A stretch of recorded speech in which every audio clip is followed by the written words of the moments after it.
We are running.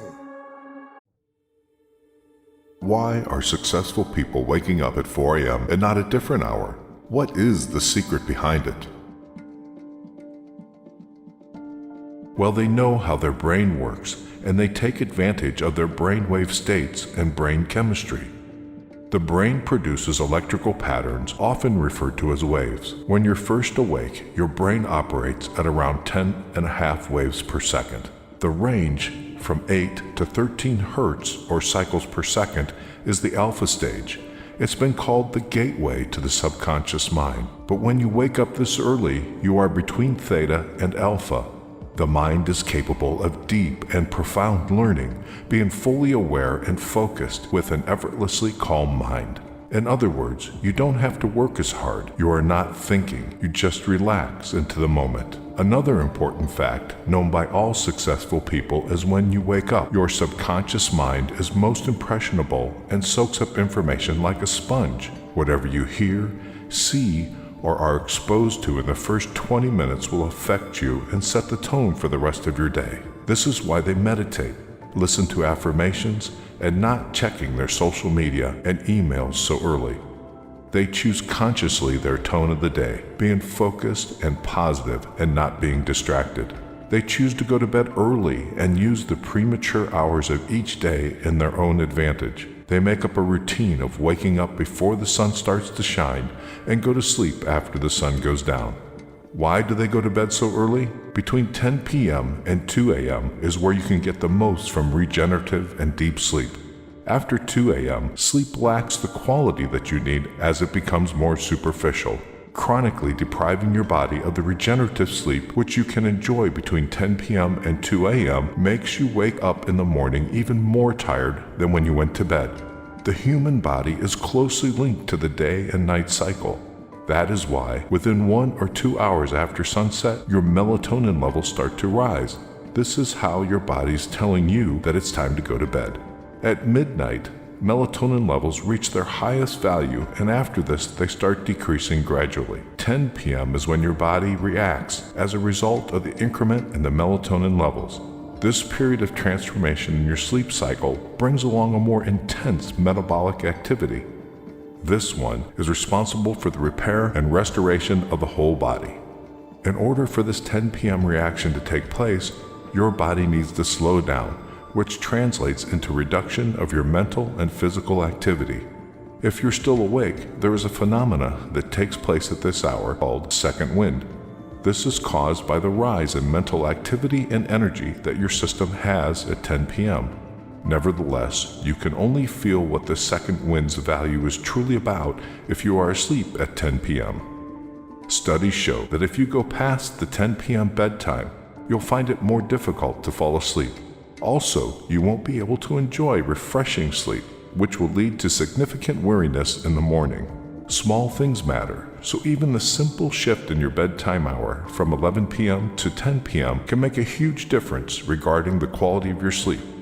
Moreover, there are high chances that you'll wake up in the morning feeling energized and ready to start the day.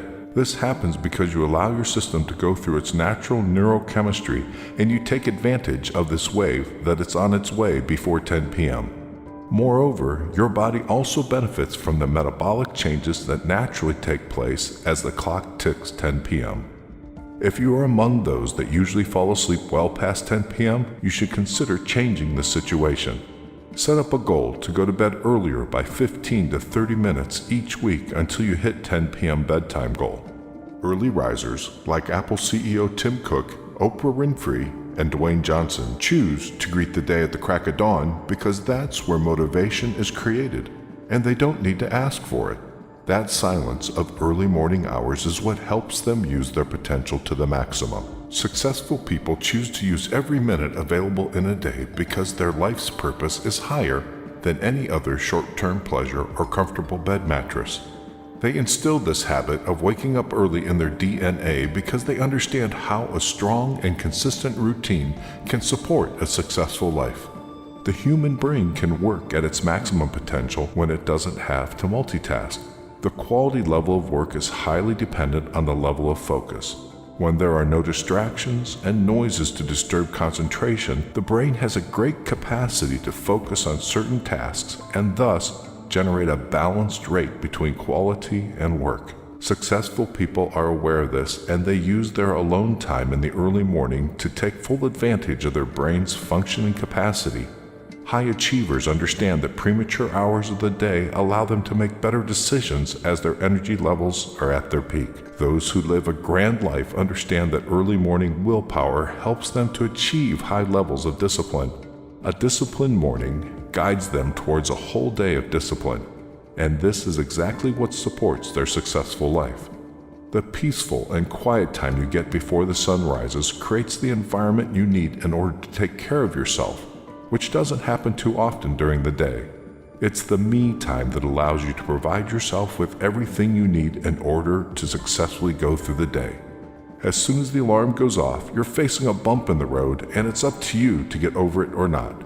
It's up to you to decide whether you use your time in your advantage or not. When everybody else is still dreaming and sleeping in their comfortable beds, it's your time to shine.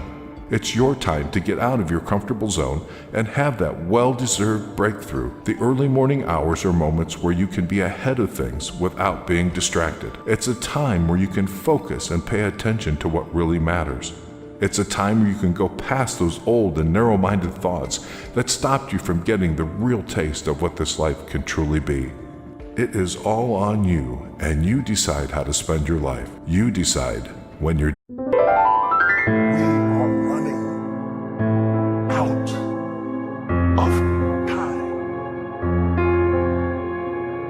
What are you going to do with the time you have left? I say that if you don't reposition yourself, you could miss the best time in your life, in this season of life. Because we have got to change the way we think. We have got to change the way we function. We have got to change the way we deal with issues.